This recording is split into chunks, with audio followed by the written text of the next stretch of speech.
Hello, everyone, and welcome to the Abez Show with me, Abe. Today, we have a very special guest, Khalid. How are you, Khalid? Hey Abe, how's it going? I'm doing fine. Thank you for coming to our show. Please tell our audience who Khalid is and what do you do? All right. So by definition, I'm a part-time business tutor and a full-time CEO at AlGooru. I'm I basically I founded a tutoring network marketplace almost 3 years ago after I graduated from my university, and ever since I've been basically developing my passion towards tutoring or complementary education, and basically mixing that, with the love I have for startups, for the dynamic environments and cultures that we live with. And yeah, that's basically what I've been doing over the past 3 years, basically in a nutshell. Fantastic. Out of curiosity, what degree did you graduate out of in university? Because these are two different things. Interestingly, I did study entrepreneurship. So I have a business administration degree with a concentration on entrepreneurship. But back then, I really did. Yani, why the purpose why I concentrated in entrepreneurship is because I wasn't finding myself in neither accounting nor finance nor marketing nor anything else. And I thought that, hey, entrepreneurship is a buzzy, nice word that has been resonating around the region for quite a few years. Let's study entrepreneurship. That's it wasn't the intention of me actually becoming an entrepreneur one day. And out of curiosity, after you studied it and then you experienced it, how common, or was it exactly what you studied, or was it something completely different? Oh God, the theories, Abe. I can't tell you, man, how yani, the theories that we studied at my university is nowhere anything related to what startups are actually like, for example, and I used to love him and respect him a lot, but one of the teachers that we had in the entrepreneur courses was a reputed CEO of a great and huge holding company in Lebanon, right? And he's known in the ecosystem to be quite successful. He's a millionaire, all of that, right? But is this actually what an entrepreneur is? No, it's not what an entrepreneur is, right? Especially that entrepreneurs are kind of required to be extremely different from what entrepreneurs used to be 20, 30, 40 years ago, Yeah. right? And all he taught us was theories. In practice, when I graduated and when I started growing, this idea that I have into an actual business, I realized that these books and these slides, which I referred back to, right, were just useless, right? There was nothing that I was truly relying on, like how to start a venture. You go there, you find 12 different chapters on how to start a venture. That none of them is actually the reality of how to start the startup. So yeah, like no, university theories is much more different, man. I talk about universities in two levels of experience. One being, the actual content of the education, and the other one is the actual interaction and the whole Definitely. self-confidence, and which I think university to this day does a very good job at in managing your work slash studying slash family slash personal life balance. I think university does a very good job at that, and I think that is the main lesson, in my opinion, for universities. A lot of the content right now, especially in a information age that we live in, on the web, and Yep. you know what I mean. There's so much content, and we are evolving so fast, in every sense. Stuff that were very valid even 5 years ago. Like I can tell you right now, I've been an entrepreneur for almost since my first startup was in 1999. So that was a long time ago. We built a social Yeah. network, and the rules that happened back then, like not even back then, even if in 2010, that Does was it apply now? does it it doesn't, you know what I mean? Anything? Does any of that apply now? Actually, that's the question. No, because I have to tell you something that has improved tremendously, which is tools. You access to tools, and I'm not talking about software like the tool books, the manuals, the learnings, the people, what growth hacking and all of that. Those are all tools of an Definitely. entrepreneur that our fathers, we're all like, my father was an entrepreneur as well, but he would, I don't like his tactics back then would definitely not work now, because they didn't have connectivity. Like, could you imagine like 30 years ago with no email? Like, how would you work? So this is what I'm telling you. For example, this professor that was with me, right, in my last year and a half while I was concentrating in entrepreneurship. I mean, he's great for my father to learn entrepreneurship again, probably, definitely, right?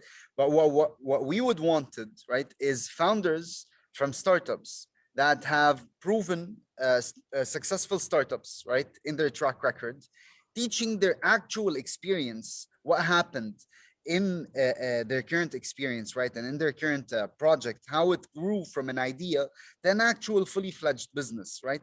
And again, what applies now might not even apply next year or the year after, right? It's that dynamically that we're evolving, that we're growing. And what you just said about this is extremely right. Things that used to scale about 20 years ago do not do that now, right? And people that used to wear multiple hats and do so many things in business, it doesn't work anymore. For example, right now, an entrepreneur has to wear multiple hats. Definitely, I agree to that. One example is someone who's specialized in ads or digital marketing, right? How many verticals can he possibly be experienced in, right? And that this is just like one discipline. So many multiple verticals, right? And this goes without saying that an entrepreneur has to know so many things in marketing, so many things in operations, so many things in technology, so many in all of that, right? So these disciplines, these principles that used to work before are just not going to work now, and we can't go by theories. We have to go by practice. I 100% agree. I 100% agree. Okay, so moving on. So, tell us more about the platform that you've built. So, Abe, think of us as the Uber for tutoring, right? 3 years ago, when we started in Lebanon, a student or a parent that wanted to find a tutor would hassle through finding or contacting their WhatsApp network for tutors, would go through countless pages on Google trying to find a tutor. And even after they find a tutor, it's very difficult for them to assess, the reliability of this tutor, right? And the competencies of this tutor. So, and on the other hand, tutors did not have a platform to expose their services or to offer tutoring online and all of that. So, when I realized this, I came into like an aha moment. Okay, we're not reinventing the wheel in tutoring, right? But we're making tutoring extremely convenient for both ends. What we want to do is we want to facilitate this matchmaking process between students and tutors through a platform, right? And we want to bring this innovative tech touch into it, right? And we've developed a mobile application for that that has two interfaces. One of which is basically developed for the students or for the parents to go in and to find tutors of hundreds and hundreds of subjects. You can find tutors for elementary school levels, for high school levels, for university, and even for postgraduates.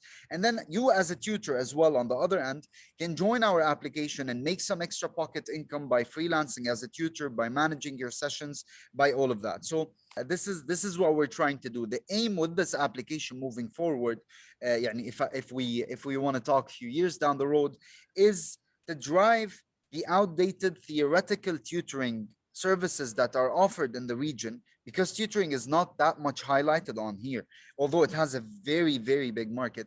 Drive it from theory, right, to practice. And this is what I was, I was highlighting in the beginning of our discussion, that the practice over theory applies on everything and in everything: startups, tutoring, education, all of that, right? This is something that we want to try to work on in AlGooru. Okay, so tell me, what was the first lesson learned? When I started, right, startups is all about experimenting and discovering. It. You probably know this. You've been doing this hustling for the past 20 years or so. Uh, I didn't know that when I started, right? I didn't know that it was all about experimenting and discovering. All I knew was the books that I studied and the few teachings that I felt the market gave me, right? So I thought, okay, day one, I have to put in a marketing department, a legal department, a tech department, and all of that. Like this limited departmental principle that old companies have. But then I realized, no, I have to seriously survey, ask these users, right? What do they want exactly from an application, from a platform like ours? And when we realized that It was early in the days, 2017, when we realized that we needed a mobile application to facilitate this matchmaking process. I realized that we did not have any money back then to employ and to hire full-time developers for that, right? So this is when I realized the golden rule of startups is that do things that don't scale. Do things that don't scale, right? What was one thing that could have worked by then and can't scale? I can't scale with it, but I can grow the business more or less with it. Was WhatsApp. I created WhatsApp groups for our tutors, right? I needed something to again make this matchmaking process easy. So I created these WhatsApp groups for our engineering tutors, business tutors, arts tutors, science tutors, you name it, right? And then students would conveniently reach out to us. We would understand what academic support do they need, at what level, when, proximity, all of that. We would contact our tutors. Okay, here are the details of this transaction or this session, and basically we just do the matching right away. When Corona hit us and the application was still not done, we shifted all of this to Google Meets and we sent Google Calendar invitations, and that's perfect. All of this allowed us to translate the needs of the students and the tutors to what they actually want from an application that we have. So do things that don't scale. This is the golden rule. This is what I learned basically. First learning. And you know what? You're 100% correct on a couple of things. There's one thing that I'm gonna argue with you on, but I tell you, I tell you definitely what you said is key. A lot of people, especially founders, they think they're in the technology. They want from day one to automate everything. I can tell you from my personal experience, we've had startups where, the website looked very pretty, and then you fill out the form and it actually goes to an email of somebody actually doing something back end, and it's not automated and it's not sexy. But again, this is something very common. A lot of people say, I can't launch without having an automation funnel into an account registration. Yeah. A lot of times, and right now I kind of know because I've had so many of these little companies that, when you sign up and it says somebody will contact you within 24 hours, they're not contacting you. It's somebody manually doing Yeah, the work. exactly, man. They're not gonna contact you. Yeah, Exactly. exactly. And then suddenly you get an email like 8 hours later, it's been approved. Because, you know, it might be a security thing, and that's fine, and KYC and all that good stuff. But Yeah. a lot of it is because these sites are not automated. I can tell you, booking apps, even the Kareem founders themselves, they say they used to get a booking and then they used to call drivers. Yeah, yeah. You just reminded me. Speaking of Kareem, you reminded me of Airbnb as well, right? They used to go take pictures of the houses they would list on their application for the listers, right? And then they realized that they can have like photographers on the app and make extra money out of it. But yeah, like exactly. But You don't need to do again, things that- that was done for that reason because of two reasons: ads with images sell faster, and B, Yeah, the higher the quality of an image of any classified, the more likely it to get more hits. That means the more likely that it to get sold or rented or whatever. But I agree. so, all right, so you're doing all these non-scalable things. Let's talk about the automation part. Now, when you got to a level where you said, you know what, I can't control this, now we need to build something, right? Where was that moment? Do you remember that moment? Or when did you decide, you know what, okay, we're not going to do this product. We're only going to focus on this? Because a lot of times you test a couple of things and then one usually pans out. So automating this whole service was basically triggered and accelerated when we got accepted into an accelerator program right here in Saudi. It's one of the most prominent and most beneficial accelerator programs. It's called Taqaddam, and basically it gives you mentorship, guidance, financial support, legal support, network support, you name it, logistical support for a fruitful 6 months period, right? So what happened when we got shortlisted into this program was, okay, we had matured to an extent where we realized that for us to scale and to grow this company, we need an app, right? And I'm not a coder, so I need to hire either an agency or I need to find myself a co-founder and a CTO, right? Subhanallah, yani back then I was reaching out to some potential tech gurus, right? And and I met my co-founder Omar, who basically shared the exact same passion, shared the exact same vision to where we can go with this. And ever since, we started growing the product team. So currently we're hiring 6 new developers. The product team is in Syria, and basically it's going to be a team of either 7 or 8 fantastic engineers, right? But why am I mentioning all of this is that I made sure to grow the business, to scale the service, to scale the product as much as possible in the most cost efficient ways, until I reached a point where I was able to actually afford to allocate a budget for hire for developers. In parallel, I was understanding what these needs are to not waste time, right? So I was conducting a few UI UX workshops with a few friends of mine. I was translating these user needs into user journey and user maps and all of that. And then I took all this data when Omar joined and when the team was joining, right? And we started translating them into an application. That's what I did. Not sure if this can apply and work with others, but that's exactly what I did. I want to talk about both mentorship and co-founders because, um, one of the reasons why I actually started the show is because throughout my journey, I had tons of mentors, and I can tell you the amount of bad advice that I got was tremendous, and not because I discovered something that there's a difference between a mentor and a coach. Usually coach comes in with an agenda because they even want to invest in you or they want to do something with you, right? Or they want to drive the conversation their way. While a mentor is usually somebody you reflect, it's like a mirror, you reflect ideas off, and then they essentially help you guide to your own solution and not tell you what to do. And this is one of the reasons why I want people to talk about their experiences, because I know for a fact I've been giving such a bad mentorship advice. Some mentorship advice, led into me closing the business. I mean, because we pivoted into something that we thought it was sexy at that time because, we spoke to one or two mentors and they said, "Oh, fantastic idea," and I'm like, and we didn't validate, and Yeah, I'm an old school guy where I believe that in my gut feeling, which has yeah, taken me to great places, but I've yeah, also failed a couple of times. So now I'm more the data driven guy, and yeah, that's something that is very important. And it's good there's such programs that are popping up in our region. um, I know I work for one right now, for our boot camp, and yeah.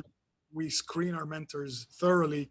Crazy, man. It's crazy. You know what I mean? Startup it's crazy. Yes. And I'm telling you, so that's something that is good that you mentioned, that you got help and you got guidance, which is something that we should hear more of. And I think we need more smart people and more good people to come in, and not with an agenda, just genuinely help. And okay, so let me ask you about your co-founder. How do you go around finding a co-founder? So before I met Omar over LinkedIn, I had a few university friends, that I tried contacting, that I tried seeing if they would share what I have in mind, right? Trying to offer them equity to motivate them, all of that. But the passion element always used to lack, right? So if you don't have the passion element, for example, Abe, and I reach out to you, and you're not seeing what I'm seeing in terms of the industry, in terms of the potential for the product, for the company, etc. You might be excited about the salary, the equity part, all of that. But what's going to happen a few weeks after that? What's going to happen a few months after that, right? You're going to turn into a 9 to 5 employee. And this is something that I would not want to see, right? You're supposedly going in as a co founder. And then, a lot of conflicts are going to arise and all of that. So I was actively looking for someone who is tech savvy, who is young, and who knows what startups are or what can they be, because he should also appreciate and understand that this position or this role is extremely challenging. It's not just an employment and that's it. And subhanallah, and ever since I spoke to Umar, we had a few calls back to back in a very short period of time. And I was telling him that we're looking for a tech lead that can turn into a co-founder, that can turn into a CTO if he ends up eventually sharing the vision and translating that into a roadmap. A few months after that, Yani Umar was that guy, right? I was pretty sure from day one that He's the guy we're looking for. He's not the guy that I'm looking for. He's the guy that AlGooru needs, right, to drive its technical success. And yeah, so how people should go about finding founders or co-founders is definitely starting off with their network, right? So WhatsApp network, LinkedIn, events, right, and just try to utilize as many network as possible. Amazing, amazing. And finding a co-founder, I keep saying, is one of the most difficult things. And because, as you said, the passion has to be there, the experience of what you're trying to build has to be there, as well as you know um, the ability to, I say, to persevere, because it is not going to be fun and sorry, it's not going to be always funny and fun all the time. You will have your ups and downs, and people, that's where you test, like I can tell you, all of the successful partnerships that I had were people that I can stand to travel to San Francisco with. That 12-hour flight, right?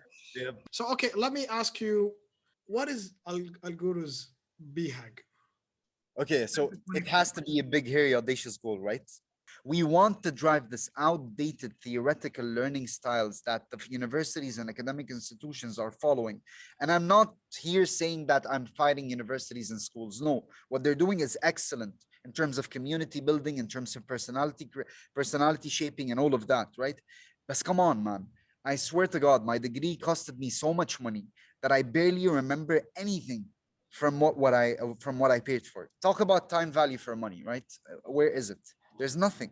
So people, as we said earlier, if I want to specialize in digital marketing, why do I want to study stuff related to science? Where can I ever use this, man? Where can I ever use the paper I wrote for philosophy? I will never be able to use this in life. Okay, so it takes time for a student that has graduated from school to learn what he or she prefers to become, right, and what are their purpose in life. Okay, and I understand this, but the amount of theoretical teaching that we have in these academic institutions is just insane and has to be driven. So driving theory to practice is what we think is our BHAG. Oh, interesting, interesting.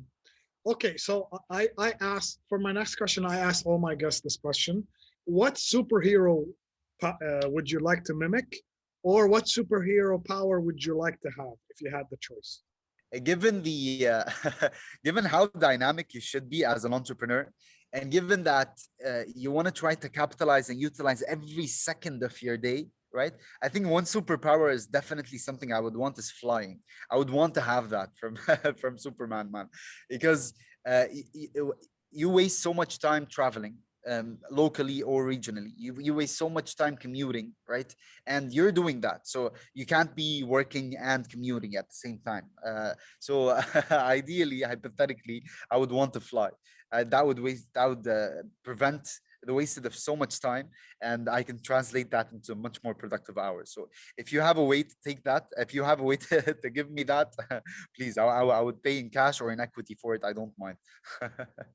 Well, it was a pleasure having you on the show. I would like to Thank you. tell you, if you would like to tell our audience, your final words, please do so right now. But thank you for having me, man. It was truly a pleasure. I would want to say one thing. I graduated and I started my startup, right? So I can't give any advice to people that are in their corporate world. But what I want to say is that startups are growing exponentially over the past few years in our region. 5 years ago, the word entrepreneurship meant nothing in the region. The word tech startups meant nothing in the region, right? And today we have more than 450 accelerators and incubators across 23 different countries in the MENA region that are basically sponsoring innovative ideas, right?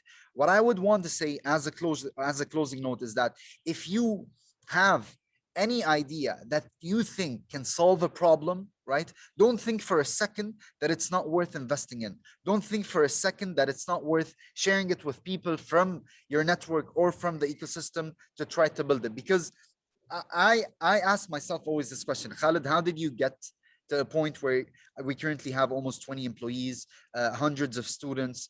We've raised $500,000 in pre-seed investment and all of that. I always ask this question, and I never find an answer to that, right? I really don't know how we reached it.